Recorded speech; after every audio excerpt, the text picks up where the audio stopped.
We are still in chapter 6, Mishnah number 6 of Pirkei Avos, of Ethics of the Fathers, and we are up to way number 33, Ohev es ha-mesharim, someone who loves righteousness. Our sages, they collected and organized and codified for us the 48 ways to achieve wisdom.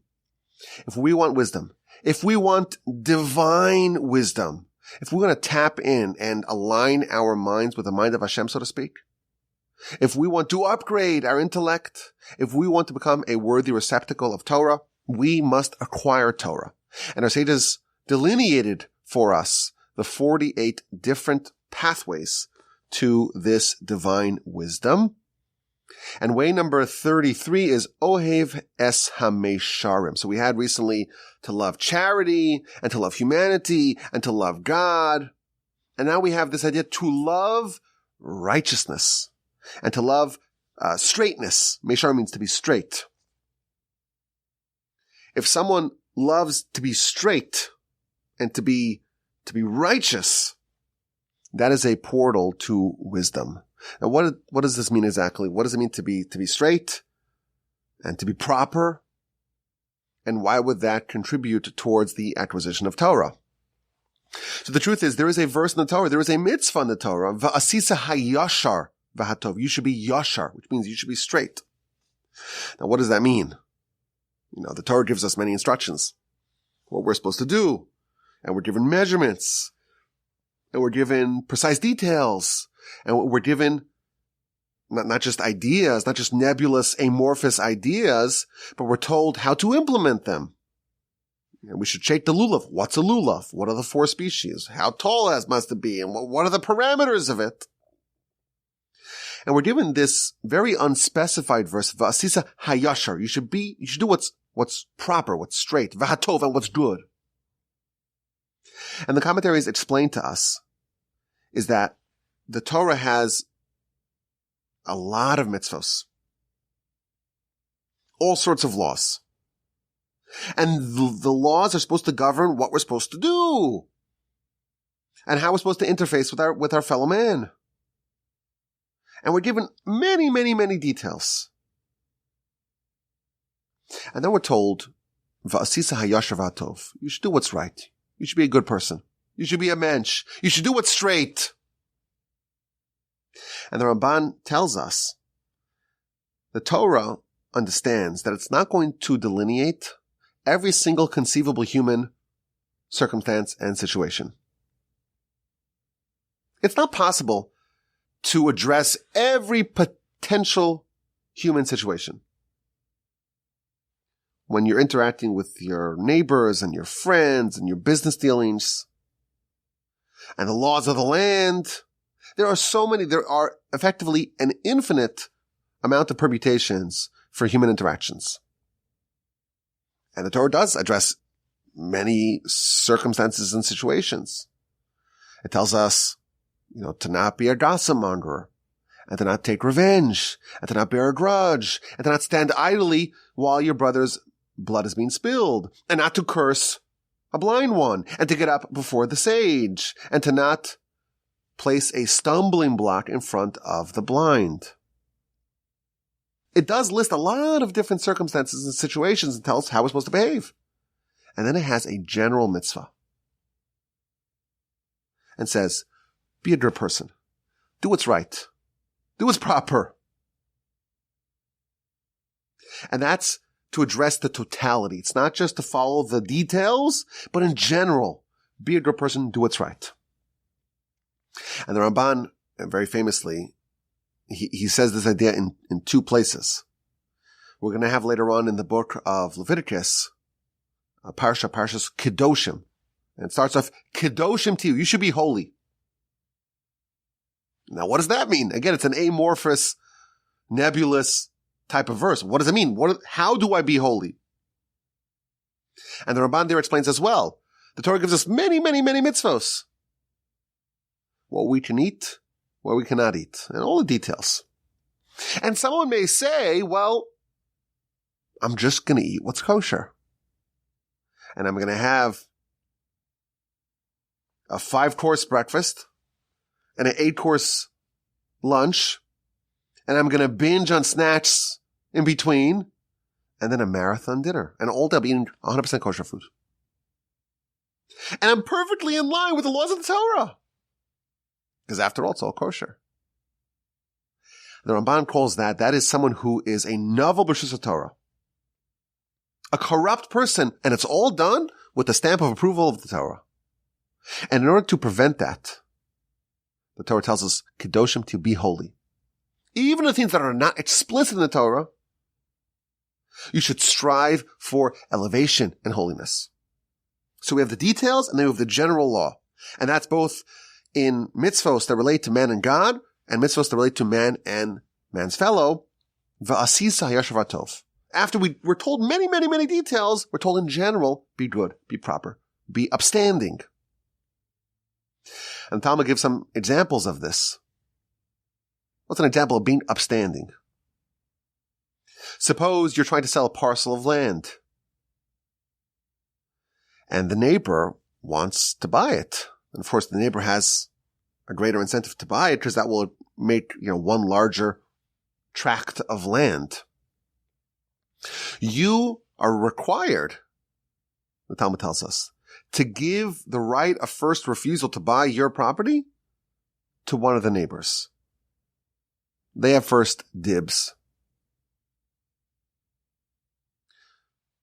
And if you sell to someone else, and the neighbor would have wanted to buy it, Talmud tells us, the neighbor can invalidate the sale, because you first have to go to the neighbors. Why? Because that's proper. Before you sell to people that live far away, maybe one of the neighbors wants to buy it. And again, assuming it's the same price, obviously. Why? It's proper. It's the proper thing where you could help someone who has an adjacent property.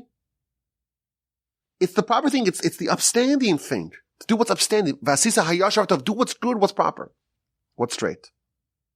And again, it's an unwritten law that Talmud tells us. There's no mitzvah in the Torah that says you must sell to the neighbor. It's not explicit. But if this is good, this is proper, this is righteous, this is upstanding, and that's why you should do it. Talmud also tells us that this is applied to the courts as well. Part of Vasisa Yashva Tov, you should do what's right and what's justice and what's upstanding. Part of that is to seek compromise.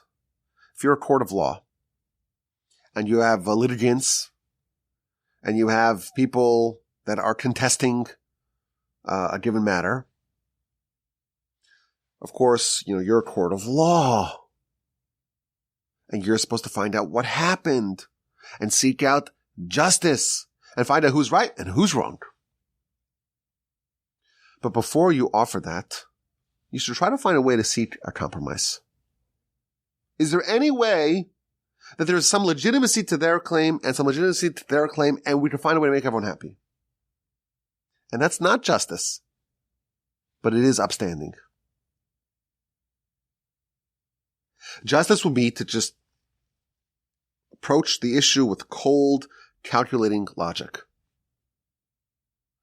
But to do what's proper, to do what's just, what's upstanding, is to find a way to create some sort of compromise. So everyone could be happy, everyone could feel like they were heard, everyone could feel like their claims were granted legitimacy, and everyone could come away from this experience to be a little bit satisfied. Everyone gives in a little bit, and everyone gets something, and everyone's happy. That's what's proper, what's upstanding, the Talmud tells us. And here we have a Mishnah that tells us if someone loves the Meisharim, to be upstanding. Way 33, our sages tell us, this is a way to acquire Torah. Now, what does this have to do with the acquisition of Torah?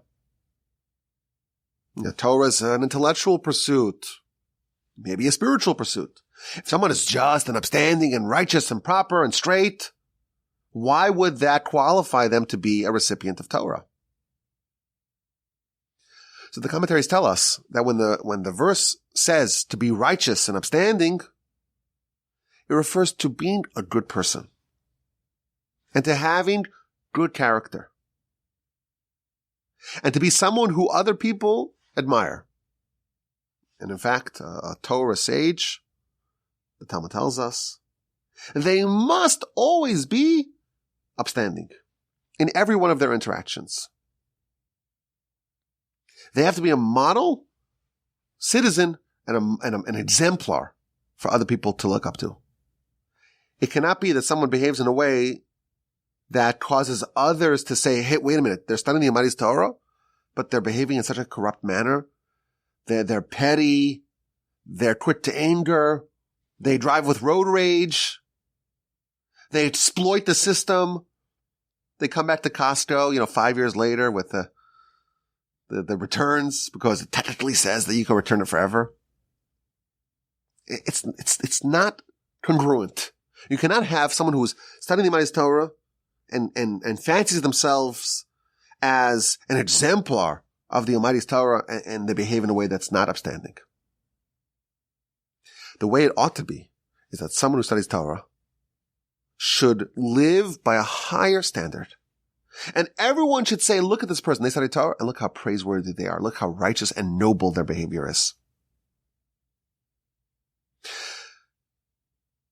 To be a bearer of Torah,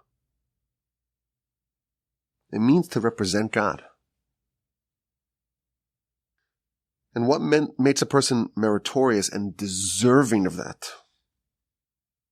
You want a larger share of the Almighty's Torah? You have to be upstanding and righteous and just and proper in all your ways. The vessel in the tabernacle that most embodies Torah is, of course, the ark. In the ark, you have the tablets, both sets of tablets, the Torah scroll that Moshe wrote. And it was made out of wood, the Torah tells us. Chapter 25 of Exodus, the ark is made out of wood, but it is plated inside and outside with gold. And the Talmud tells us that this is illustrative of what the proper vessel for Torah should look like. It should be gold inside and gold outside. If you want to make yourself into a receptacle of Torah, you must model yourself after the ark. And the ark was golden, not just how it portrayed itself externally, but also internally, in the parts that no one could see. The gold was everywhere. The righteousness, the upstanding nature of the person, inside and out, is 100% admirable. The more a person makes themselves similar to the ark, the more they become a worthy receptacle of Torah.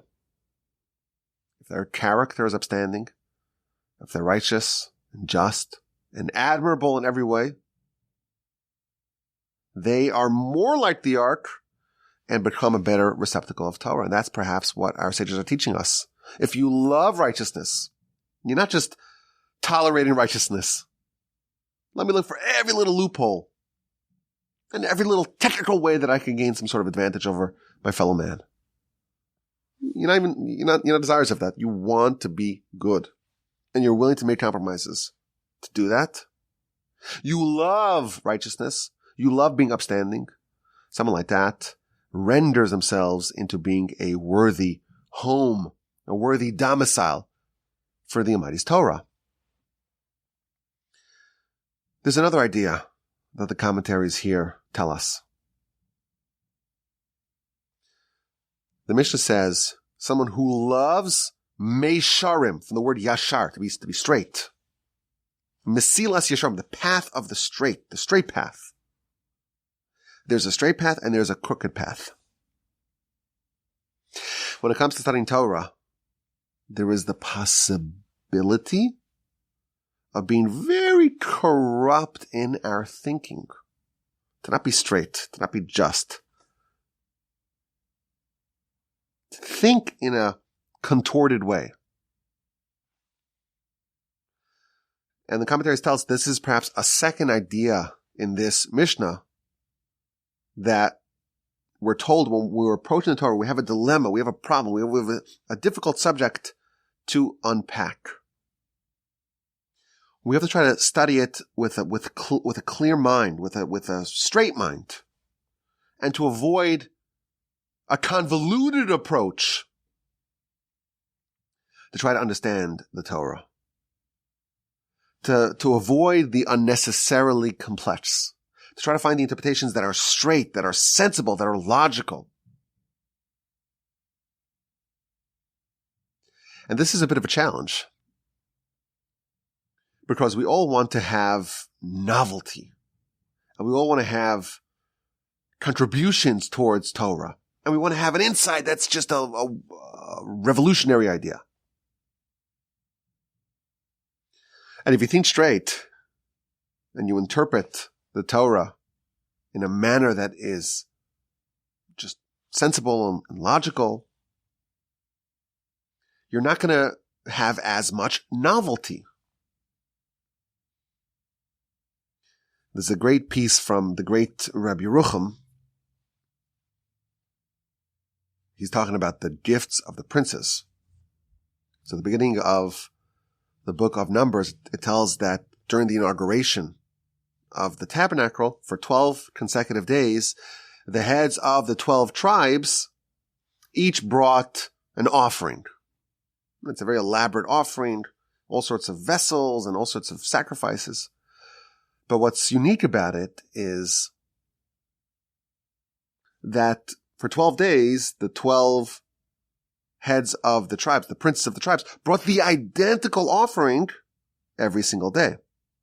The tribe of Judah brought day 1 and so on. And then day 2, tribe of Issachar brought the exact same offering. And the Torah repeats it again and again and again for each one of these 12 tribes, respectively.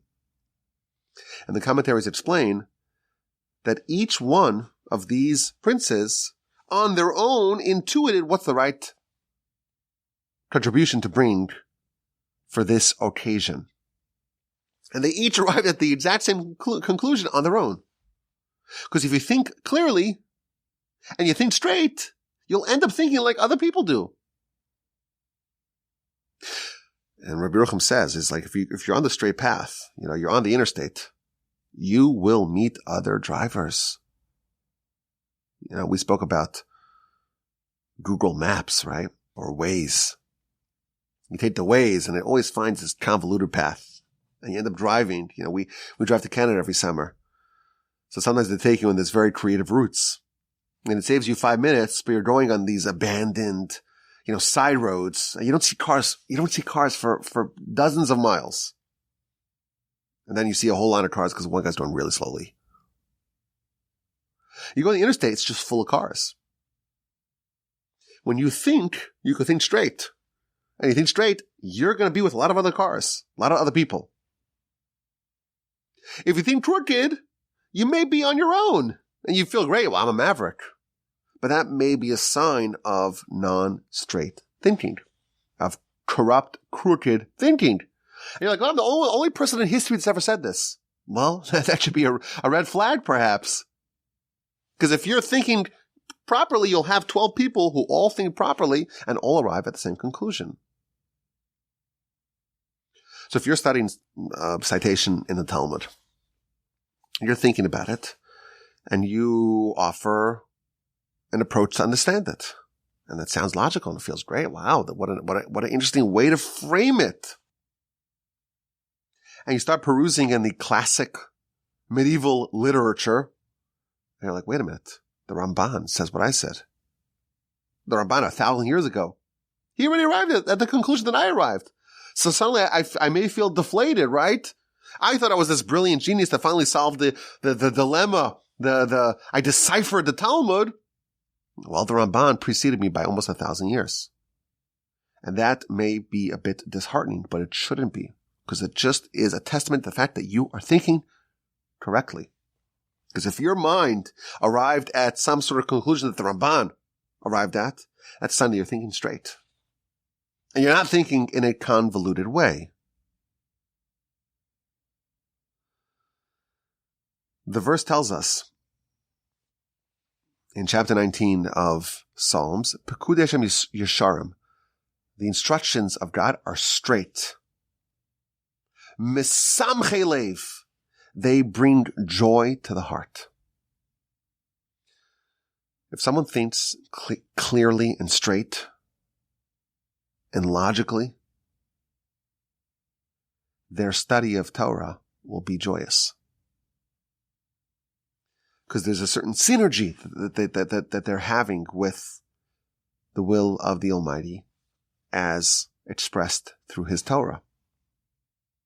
If someone finds that the Torah study is not promoting joy, it may be that this is the area that they need to improve in.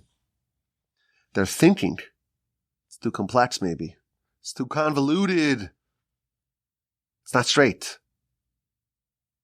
Because the instructions of God are straight and they bring joy. So this is perhaps another idea in this way number 33. To love the upright.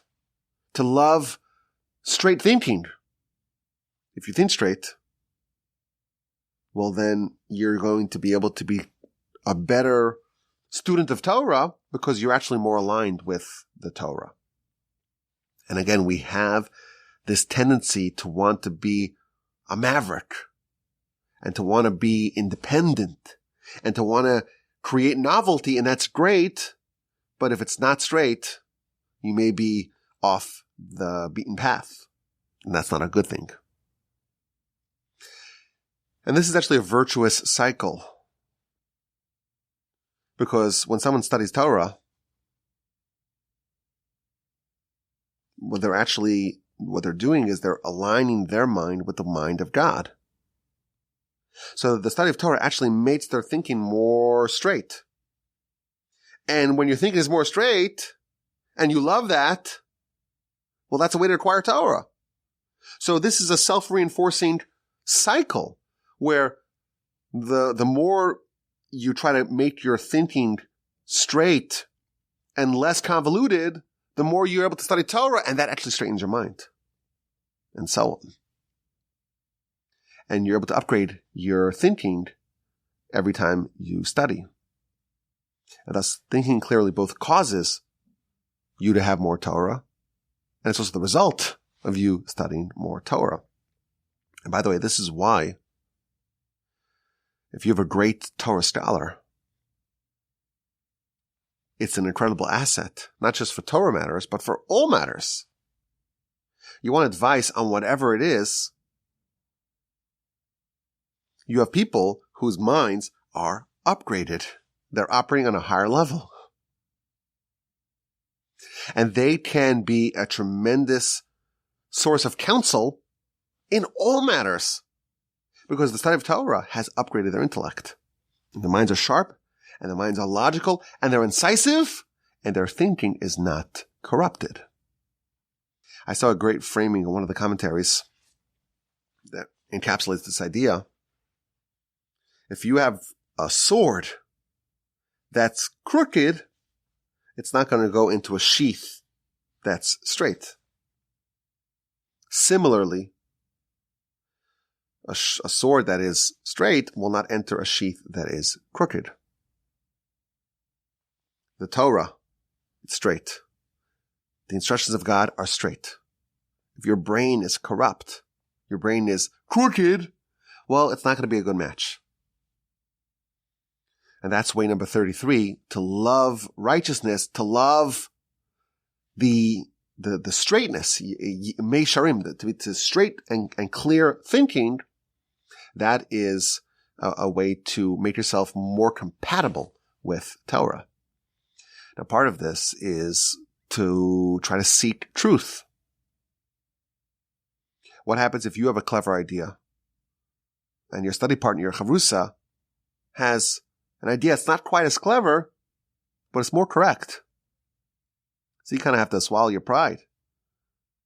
Eat your hat and accept that maybe your study partner that you think you're so much more clever than, you're more bright than, you're more intelligent than, well, maybe they have a point. Part of the challenges of studying with a study partner is that we have to seek truth over seeking triumph. We want our ideas to succeed, but that may get in the way of pursuing truth. And that's part of this idea. If you love righteousness and justice and correctness, and you love the truth, really, That is a way that you will become a better student of Torah. May we all be so fortunate to study the Almighty's Torah and to render ourselves into receptacles that are worthy of absorbing His holy Torah. Way number 33, Ohev es Hamesharim, loving the righteousness and justice and straightness and uprightness. And of course, my email address is rabbiwalby@gmail.com.